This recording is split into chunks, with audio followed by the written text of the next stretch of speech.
Saya baru dengar berita bahawa kawan kepada Perdana Menteri, kawan ke kroni ke saya tak tahulah tuan-tuan yang namanya Farhaj Salvador. Tuan-tuan kenal Farhaj Wafa Salvador? Dia ni tak salah saya ketua PKR Perak ke apa, masih lagi ke? Dan dulu pernah jadi setiausaha politik ke kepada Anwar Ibrahim macam itulah. Dan dia 2 hari lepas ke 3 hari lepas telah beli saham satu syarikat ini iaitu Hitech Padu. Hitech Padu ni adalah satu syarikat yang buat kerja-kerja dengan kerajaan lah, syarikat atau syarikat-syarikat kerajaan tuan-tuan. Dan dia beli 16.1 juta saham yang telah akhbar dan media bursa melaporkan bahawa menjadikan dia sebagai pemegang saham yang besar lah dalam Hitech Padu ni. 16.1 juta saham menjadikan dia pegang lebih kurang berapa? 15% ke apa pegangan saham Hitech Padu. Dan saham ini last kali saya cek dia bernilai dia adalah RM2 lebih, dalam RM2.5 harga macam itulah so dia beli 12 bulan ke macam itu dah ikut laporan dan disclosure yang dibuat kepada bursa itu. Dan kalau harganya dalam RM2 lebih, RM2.5, dia beli 16.1 juta saham. Maksudnya dia beli 40 juta ringgit 40 juta ringgit value saham Hitech Padu ini. Nombor satu kita nak tahulah, kayanya dia boleh beli saham melalui satu syarikat ni yang dinamakan Rosetta Partners. So dia beli. Mana dia nombor satu, rakyat nak tahulah mana kamu dapat duit 40 juta beli saham ini, nombor satu lah. Yang kedua tuan-tuan, apa yang menjadi kemusykilan yang rakyat nak tahu ialah syarikat Hitech Padu ini adalah antara 3 syarikat atau salah satu daripada 3 syarikat yang telah disenarai pendek oleh kerajaan untuk mendapat satu kontrak IT dengan immigration. Immigration ni bawah Kementerian Dalam Negeri iaitu Kementerian Saifuddin Nasution. Dan kontrak ini adalah bernilai 1 bilion ringgit. Banyak tu tuan-tuan, 1 bilion ringgit Kalau Wafa Salvador ni atau syarikat yang dia beli saham tu, yang mana dia adalah pemegang utama ni, dapat kontrak 1 bilion ni, kita katakanlah kontrak 1 bilion ni dia dapat untung dalam berapa, katakan 20-30% lah, kata dia dapat 300 juta lah. Daripada 1 bilion untung 30%, income dia 300 juta. Hitech Padu ini ada 100 juta unit saham tak salah saya.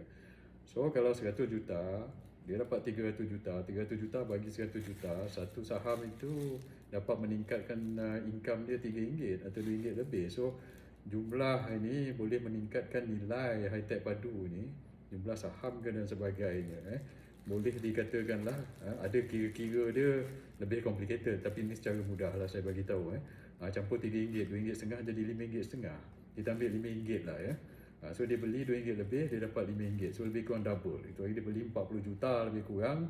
Lepas itu dalam tempoh yang singkat tiba-tiba jadi 80 juta pula double, berpuluh-puluh juta untung tuan-tuan daripada akibat pembelian saham ini. Dan itulah kita nak tanya yang dulu Anwar ni menjerit-jerit kata dia pergi siasat Mahathir, dia pergi siasat Tuan Mahathir, dia pergi siasat Tun Daim, dia kata kroni lah, projek lah, apa benda semua.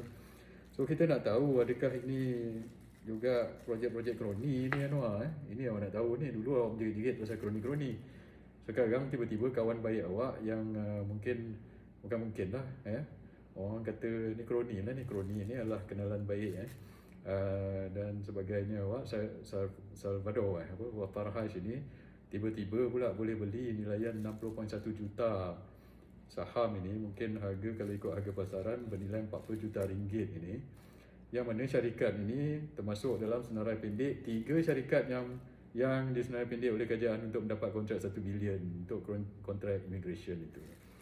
Dan kontrak ini adalah dalam Kementerian Saifuddin Nasution. Dan baru-baru ini Saifuddin Nasution telah membuat kenyataan tuan-tuan Dia cakap apa? Dia kata sistem IT immigration ni, dia kata mungkin dah obsolete ke apa, perlu diupdate ke, macam itulah dia kata, lebih kurang macam itu.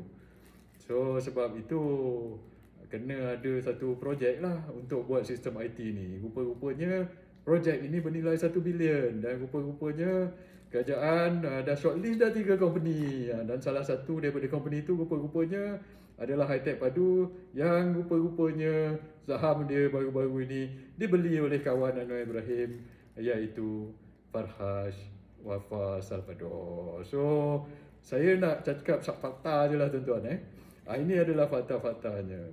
So apa-apa drawdown ataupun conclusion ke apa ni orang kata kesimpulan yang nak dibuat daripada benda ini, itu saya tak nak cakap. Tuan-tuan fikirlah sendiri. Senang cerita. So saya cakap berdasarkan fakta apa yang saya baca daripada disclosure yang dibuat, sebab benda-benda ni mereka kena disclose Apa yang saya nak tanya, nombor satu itulah rakyat nak tanya 40 juta tu lebih kurang 40 juta lah, 30 juta 40 juta ringgit awak beli saham ni, mana awak dapat duit tu nombor satu. Nombor dua, daripada segi undang-undang securities tak jadi salah ke benda ni? Cuba cek siapa-siapa pakar undang-undang security ni. Adakah ini termasuk dalam insider trading? Dia tahu ke macam mana ke? Tiba-tiba dia beli dulu saham pasal ada maklumat insider ke apa? Ini kena siasat lah. Siapa-siapa yang patut tu siasat. Kalau betul-betul lah. Kalau salah dari segi undang-undang, somebody kena ambil tindakan lah. Yang ketiga, daripada segi sentimen ataupun daripada segi kepentingan rakyat ini, Anwar Ibrahim yang dulu awak kata kroni ni kan, tiba-tiba awak punya kawan pula beli berpuluh-puluh juta nilainya saham ini untuk syarikat yang telah disenarai pendek untuk dapat kontrak dalam kementerian awak punya kawan baik, yang mana kawan baik awak Saifuddin Nasution itu kata dia nak perlukan untuk buat projek 1 bilion ini. So buatlah kesimpulan masing-masing tuan-tuan. Tuan-tuan fikirlah sendiri, sementara saya buat kurma mentega ni. Saya pakai mentega yang betul bukan margarin, bukan ini tuan-tuan Okey, terima kasih. Assalamualaikum.